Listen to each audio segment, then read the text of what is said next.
할렐루야. 주님의 은혜가 오늘도 여러분 삶 가운데 가득하시기를 주의 이름으로 축원을 드립니다. 지난 주일에 예수님의 생애를 작년에 이어서 한 번 더 저희가 좀 묵상을 하고 살펴봤는데 여러분에게도 그런 그 소망과 기대가 있을 거라고 제가 좀 확신을 하고 또 그런 기대를 갖고 말씀을 드립니다.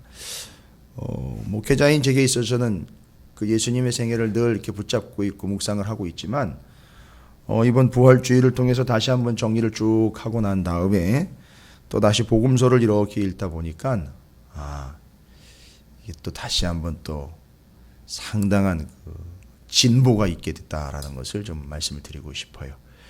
그래서 그 예수님의 생애가 정리가 되고 난 다음에 복음서의 그 구석구석 구절구절 말씀들이 전체적인 틀 안에서 어떤 구조를 가지고 있고 어떤 의도이고 어떤 예수님의 마음이 담겨져 있는지에 대해서 좀 더 확실해지고 좀 더 풍성해지는 것 같아서 전 너무너무 감사하고 어제 오늘 이틀간 참 마음이 뿌듯하면서도 풍성한 시간들을 지금 보내고 있습니다. 그래서 말씀을 준비할 때마다 예수님의 생애를 다시 한번 이렇게 펼쳐보면서 연결하면서 다시 하고 있는데 너무 풍성한 것 같습니다. 여러분께서도 기왕에 지금 복음서가 계속 진행되고 있으니까 예수님의 생애와 함께 연결해서 보신다면 그것을 이해하는 것은 물론이거니와 내 안에서 현실화가 되고 실제화가 되는 데 있어서 이걸 열매라고 합니다.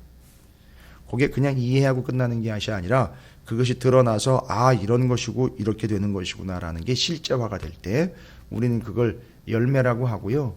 우리는 그걸 믿게 되는 겁니다. 그래서 그 믿음이 곧 열매가 되는 것이고요.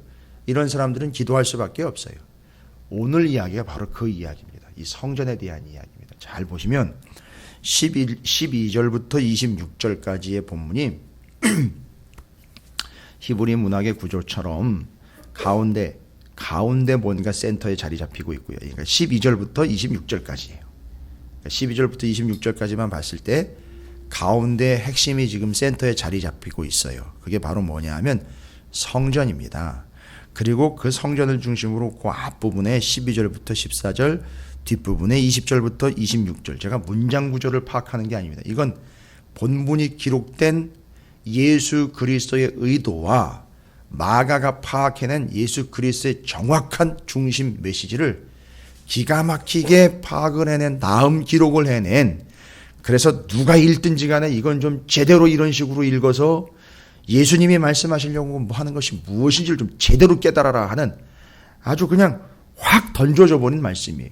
버린 말씀이 아니라 확실하게 아주 뇌리에서 지워지지 않도록 우리의 가슴에 확 박히도록 준 완벽한 구조를 가지고 있는 얘기입니다. 그래서 앞부분에 무화과 나무 12절부터 13절까지가 저주를 하는 이야기입니다. 예수님이 저주하는 겁니다. 무화과 나무를 저주를 해요. 왜 엄한 무화과 나무를 가지고 여러분 아시잖아요. 이미 예수님의 생애를 통해서 무화과 나무가 뭘 의미했고 이스라엘 백성들에게 무화과 나무는요, 포도나무와 함께 무화과 나무는 그 존재의 가치를 이야기하는 겁니다. 이스라엘의 포도나무와 무화과 나무가 풍성했다라는 것은 그때 농사가 잘 됐다라는 게 아니라 성경에 이야기하는 이스라엘 백성들의 풍성하고 영적인 열매의 결실들을 이야기하고 있다라는 겁니다. 그러니까 이 무화과 나무를 이야기할 때에는요, 뭔가 예수님이 빗대어 말하고 싶은 게 있는 거예요. 야, 이 무화과 나무 보이지? 저것처럼 저것도 이렇게 이야기하려고 하는 분명한 의도가 있습니다. 알고 봤더니만 뭘 이야기하려고 험한 무화과 나무를, 물론 자연 현상적으로요, 절기적으로 보면 무화과 나무에는 두 종류의 열매가 열립니다. 같은 무화과인데요, 시기에 따라서 이미 제가 마태복음을 연구할 때 두 개의 무화과 나무 열매에 대한 설명을 드린 적이 있습니다. 하나는 파게라는 열매고 하나는 트라니라는 열매인데, 주님이 여기서 열매가 없다라고 이야기하는 것은 제대로 된 열매가 열리기 전에 아주 조그마한 열매가 열립니다. 무화과가. 그걸 파게라고 합니다. 그러니까 그거 열리는 거 보면 열매가 열리겠구나 안 열리겠구나는 알 수 있는 거예요. 근데 이 무화과 나무는 그 조그마한 열매예요. 조짐이 되는 조그만 열매. 물론 그것도 먹을 수 있다고 그래요. 그게 그래서 간식거리가 되는 겁니다. 정말 아무것도 없을 때 그거라도 따먹을 수 있는. 근데 예수님은 그건마저도 없다는 거예요. 아주 완벽하게 말라버렸다는 겁니다. 열매가 아예 없다는 거예요. 이 무화과 나무가. 근데 그 이야기를 하고 난 다음에 15절부터 19절까지 어디로 들어가시는 이야기입니까? 성전 들어가셔가지고 거기서 성전을 깨끗하게 하시는 이야기예요. 여러분 성전 들어가셔서 깨끗하게 하셨다는 걸요, 무화과 나무와 비교하면은요, 기왕에 의도한 바가 그거니까요. 뭐죠? 잎만 무성한 무화과 나무, 잎치고 가지치고 있는 거예요, 예수님이요. 그렇게 보시면 될 것 같아요. 왜냐하면 무화과 나무 앞서서 소개가 되고 있고 저주하시고 난 다음에 바로 들어가 성전에서요, 상 뒤집어 엎으시면서 아주 혹독한 비판을 쏟아 놓으시거든요. 예, 그게 저주죠. 지금 말씀하시려고 하는 것은 봐라, 이 무화과 나무의 현실과 성전의 현실, 뒤에는요 무화과 나무가 말라 죽었어요. 봐라, 무화과 나무의 결과가 성전의 결과이다. 아니나 다를까 지금 요 본문이 기록된 이 상황으로부터 약 30년 뒤에, 30년이 조금 넘겠네요. 한 40년 여유 있게 30년쯤 뒤에 예루살렘 성전은 로마에서 완전히 파괴가 되어버립니다. 그러니까 사라져버려요. 그리고 지금 남아있는 게 유대인들이 그 가서 기도하고 있다라는 그 통곡의 벽이 예루살렘 성전의 외벽입니다. 바깥벽이에요. 그러니까 본체의 벽도 아니고 바깥벽이에요. 이게 지금 그 성전의 운명에 대한 이야기입니다. 상태에 대한 이야기예요. 그래서 앞에서 뒤에서 가운데 성전을 싸주고 있는 겁니다. 자, 그러면 지금 성전은요 어떤 상태라는 얘기죠? 열매 없다는 거예요. 이 성전은 지금 무화과 나무랑 정확하게 비교가 되고 있는 성전 상태. 무화과 나무가 비교하면은요, 지금껏 성전에서는요 수많은 제사가 드려졌습니다. 수많은 기도도 거기서 드려졌는데요, 이게 어떻게 돼버렸다는 거죠? 이게 다 잎이 돼버린 거예요. 그러니까 형식이 돼버린 겁니다. 그리고는 뭐 열매가 있나 봤더니만 효과가 없는 거예요. 그러니까 많은 일들이 이루어졌고 당연히 해야 하는 일들이 그 안에서 다 이루어졌습니다. 제사 드렸고 기도 드렸고요, 절기 지켰고요, 헌금도 갖다 냈고요, 성전세도 다 갖다 냈어요. 다 했는데 열매가 없는 거예요. 아니, 그러면 그 열매가 없는 무화과 나무랑 비교를 해서 그런 행위들을 했음에도 불구하고 열매 없는 무화과 나무처럼 그런 행위들을 했는데 뭐가 없다는 얘기입니까? 결론적으로 무화과 나무한테는 열매가 없어요. 그러면 그 행위들을 통해서 그 사람들에게 뭐가 생겨야 되는데 없어요. 그걸 어디서 보실 수 있느냐 하면 20절 뒤에 가보면 20절, 21절, 22절, 23절 이렇게 쭉 내가면서 예수님이 고고 무화과 나무엔 열매가 없고 그런 종교적인 행위들은 쭉 해왔는데 그 결과로는 이게 없어요. 무화과 나무에겐 열매, 종교적 행위의 결과로 우리가 얻어야 되고 가져야 되는 거는요, 거기 본문이 이야기하려고 하는 게 바로 믿음이라는 거예요. 22절에 예수께서 그들에게 대답하여 이르시되 하나님을 믿으라라는 거예요. 그러니까 지금 예루살렘 성전에 들어와 가지고선 수많은 제사를 드리고 지금도 제사가 드려지고 있고요, 거기서 장사하면서 재물 팔아가지고 재물 드리고 거기 기도하는 장소가 되어버린, 여기서 기도하면 하나님이 들으시고 만민이 여기 와서 이방인들이라도 여기 와서 기도하게 되면 하나님 들으시는 곳이 성전인데, 근데 가만히 보니까 예수님이 그걸 다 뒤집어 엎고 무화과 나무랑 비유해가지고 하고 싶은 얘기는 많은 믿음의 행위들이 있었지만 그 행위의 결과로요 믿음이 생겨야 되는데 믿음이 없다는 거예요. 그러니까 열매가 없는 무화과 나무인 거예요. 그러니까 그게 저주의 대상이 되는 거예요. 뭐 애누리가 없고요, 군더더기가 없습니다. 그냥 정확하게 정리 끝내는 겁니다. 그러니까 예수님이 얘기하려는 거예요. 여러분, 우리가 믿음이 있기 때문에 무엇인가 하는 행위도 있습니다. 그러나 또 믿고 하는 것도 있어요. 그런 또 우리가 하는 행위들을 통해서도 믿음이 생길 수 있습니다.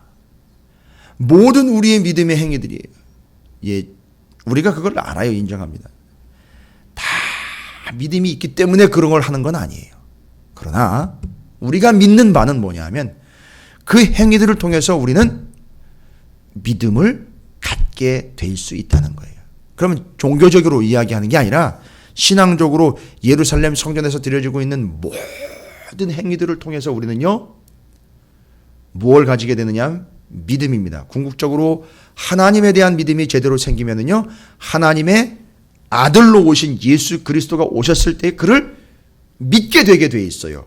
제사를 제대로 드렸고 제대로 기도했다면 예수님을 믿게 되게 돼 있다는. 그런데 믿음이 없다는 얘기는요, 예수님을 믿지 않고 있다는 얘기. 그러니까 구약 성경에 나다나엘 이야기를 든다면 성경을 몇천 번을 통독을 했어도, 오늘날 우리 얘기하면 몇백 번을 통독을 했어도 성경을 읽고 내 앞에 나타난 예수를 탁 봤는데, 아, 이 이야기가 이분 이야기로구나, 이렇게 못 알아먹게 되는 그런 현실이 바로 이 예루살렘 성전의 현실이었다는 거죠. 그래서 그들에게는 믿음이 없다, 열매가 없는 무화과 나무다, 이렇게 돼버린 거예요.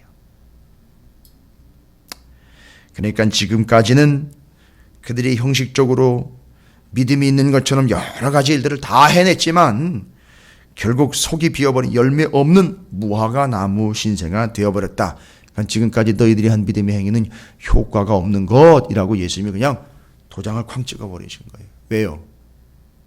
예수님이 그 제물로 오셨고 그렇게 죽어 인류를, 영혼들을 구원해내는 그 말씀에 기록된 바 그분으로 오셨는데 오신 그분을 믿지 않고 있는 거예요. 그러니까 믿음이 없는 거예요, 그 사람들은요.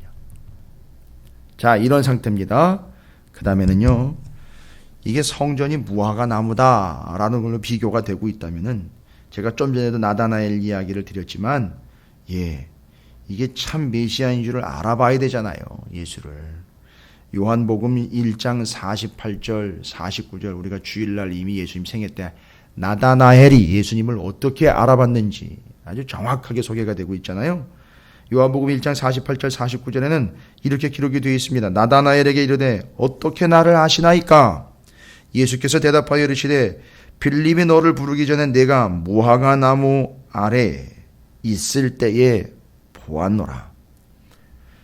나다나엘이 대답하되 랍비여, 당신은 하나님의 아들이시요 당신은 이스라엘의 임금이로소이다 라고 바로 알아버려요. 그러니까 마치 사도 바울이 예수 그리스도를 보자마자 알아버린 것처럼 이 고백은 마치 베드로가 주는 그리스도이셔 살아계신 하나님의 아들입니다라는 고백을 드리는 것처럼 아주 짝짝 맞아떨어지고 있어요.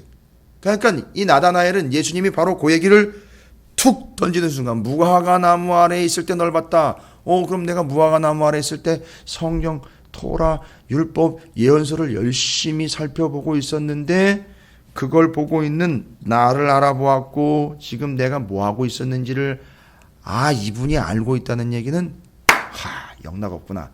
이분이 바로 내가 읽은 성경에 기록된 그분이로구나. 딱 그 순간 정리가 된 거예요. 48절과 요한복음 1장 48절과 49절 사이에 정리 싹 끝내고 49절에 고백한 거예요. 보세요. 나다나엘이요. 나사렛에서 뭐 선한 게 나겠느냐라고 이야기했던 그가 바로 정리 끝내버립니다. 하나님의 아들이시고 이스라엘의 임금입니다 라고 정리 끝내버린 거예요. 여러분, 바로 요런 좀 알아봄이 있어야 되는 거 아니냐는 얘기입니다. 이렇게. 그래서 거기 성전에서 그렇게 수없이 많은 예배를 드렸으면 이거 나다나엘처럼 저렇게 알아보고 믿어야 되는 거 아니냐, 요거 얘기하는 거예요. 왜요? 무화과 나무 아래에 있을 때 그가 한 게 뭡니까? 열매 따먹은 거 아닙니다. 열매를 맺은 거지요, 그 사람이. 믿음의 열매를요. 그리고요, 뭘 통해서요? 그냥 말씀 하나 붙잡고 거기 밑에서요, 유대인 전통을 얘가 말씀드렸습니다. 랍비들, 제자들, 그 전통에 의하면 무화과 나무 아래에서 늘 그들이 말씀을 연구하고 있었다라는 게 그들의 전통입니다. 그러니까요, 그럼 무화과 열매, 그 아래 율법 연구하면, 좀 전에도 말씀드렸죠? 뭐랑 뭐가 지금 비교가 되고 있는 거죠? 무화과 나무와 성전이 비교가 되고 있는 거잖아요. 그러면 무화과 나무 아래에서 제대로 말씀을 통해서 믿음을 갖게 만들어줬다면 무화과 나무의 역할입니다.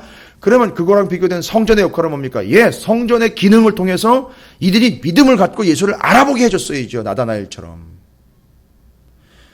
이게 지금 새벽 기도 때 걸린 본문이라 연결된 본문이라 제가 지금 상당히 중요하고 방대하고 어마어마한 내용을 지금 이야기하고 있는데 좀 아쉽긴 하지만 방송으로 기록이 되니까 들을 분들은 또 들으시겠죠. 상당히 어마어마하고 중요한 내용이에요.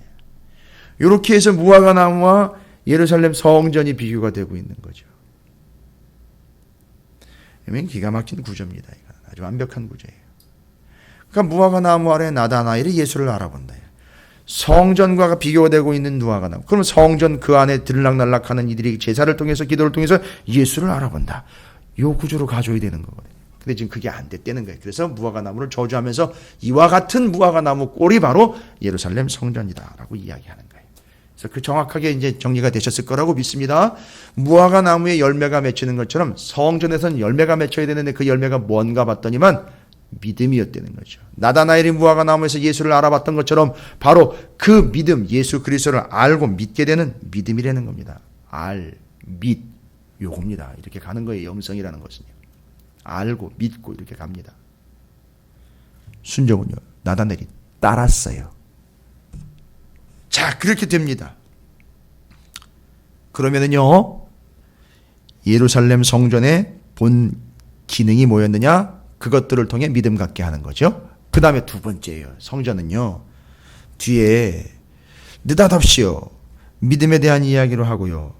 23절에 내가 지실로 너에게는 누구든지 이 산더러 들려 바다에 던져지라 하면 그 말하는 것이 이루어질 줄 믿고. 이 산은 무슨 산이에요? 성전 있는 산이요. 이거 열매 없는 거 아닙니까? 이거 뒤집어 엎어지라 하면 그냥 끝내는 거예요. 근데 실제로 70년에 AD 70년에 성전 무너집니다. 아주 박살이 나버립니다. 끝나버립니다. 마음에 믿고 의심하지 아니하면 그대로 되리라 하고 그러므로 내가 너희에게 말하는 누구신데 기도하고 구하는 것은 받은 줄로 믿으라. 그러니까 성전에 중요한 또 역할이 있잖아요. 기능이요. 거기서 기도를 해야 되는데 자, 성전의 제일 심각한 첫 번째 문제는 뭐죠? 그걸 통해서 믿음을 가져야 되는데 믿음 없음이 판별됐습니다. 두 번째는요. 성전에 믿음이 없어요. 그 다음에 지금 들어가 보니까 예수님이 장사하는 사람들 뒤집어 엎은 그 장소가 어딥니까? 성소 지성소 아니에요. 제단 있는 뜰도 아닙니다. 이방인의 뜰 바깥뜰이에요. 거기는 분명히 솔로몬이 하나님 앞에 손을 들어 기도할 때에 거기는 어떤 기능이냐면 이방인들이 여기 와서 기도를 하더라도 그 기도를 들어주시는 기도의 처소였었어요. 근데 기도의 처소를 싹 밀어내고 거기를 좌판을 만들어 놨단 말이죠. 그러니까 지금 거기서는 기도가 없는 거예요. 그러니까 믿음 없는 거고 기도 없는 거예요. 근데 예수님은 기도를 하려는 거예요. 무엇이든지라고 이해하면서 구하는 것은 받은 줄로 믿으라. 성전에서 기도 못 하잖아요. 이제 어떻게 기도하는 거죠? 예수를 믿는 자가 됐으면요. 예수의 이름으로 기도하는 자가 된다는. 그러면 언제 어디서든 예수의 이름으로 기도하면 그걸 들어주신다는 얘기지요. 아무거나 기도하면 다 들어준다는 얘기가 아닙니다. 이 성전 구조에서 정리가 돼야 이게 무엇이든지 구하는 바를 얻는다라는 게 이해가 되는 겁니다. 이 상황에서요. 두 가지입니다. 이 무화과 신세가 되어버린 성전을 통해서 첫 번째 예수를 믿고 두 번째는 예수의 이름으로 기도하는 삶을 살아라. 이게 성전의 제기능이었고 무화과 나무를 빗대어서 설명한 핵심 메인 메시지 포인트라는 걸 잊어서는 안 되는 겁니다. 그래서 예수를 믿어야 된다. 지금 성전과 비교하는 겁니다. 무화과 나무와 비교된 성전의 원래 기능입니다. 그것을 통해서 예수를 믿게 해줬어야 되고 거기서 제대로 기도하게 해줬어야 되는 거고 이것이 결국 예수님이 오셨을 때 예수님을 믿게 해줘야 되는 거고 예수님이 오셨으니까 예수님의 이름으로 기도하게 해줬어야 되는데 못했음. 끝! 정리 끝내버린 거예요. 그리고 이제는 나를 믿고 내 이름으로 기도하다라는 게 예수님의 메인 메시지입니다. 정리가 끝난 거예요. 여러분 우리의 삶이요. 믿음의 열매를 맺고 기도의 열매를 맺는 그러한 복된 삶이 되시기를 주님의 이름으로 축원을 드립니다. 그래서 우리의 삶이 예수 그리스도를 통하여 기도하며 예수 그리스도를 믿는 믿음의 열매를 맺는 열매 없는 무화과 신세도 아니요 그냥 있으나마나한 성전의 존재도 아닌 우리 교회가 만약에 그 성전의 기능을 가능한다면 우리 교회는 모든 작은 믿음의 행위들을 통해서도 예수를 믿게 되고 여기는 곧 기도하는 곳이 되는 진정한 성전의 의미를 가져가는 그런 교회 또 그 순간 이후에 우리 몸이 성전된다 그랬으니까 우리의 모든 행위가 다 믿음의 행위가 될 곳이고 우리가 바로 기도하는 자들이 되어야 한다라는 사실을 이 정확한 비유를 통해서 정리를 해봅니다. 오늘 한날 여러분의 삶의 자리가 성전 되시고요. 거기가 기도처가 되시기를, 그래서 믿음과 기도가 늘 풍성한 무화과 나무 열매와 같이 그런 삶을 사시기를 주님의 이름으로 축원을 드립니다.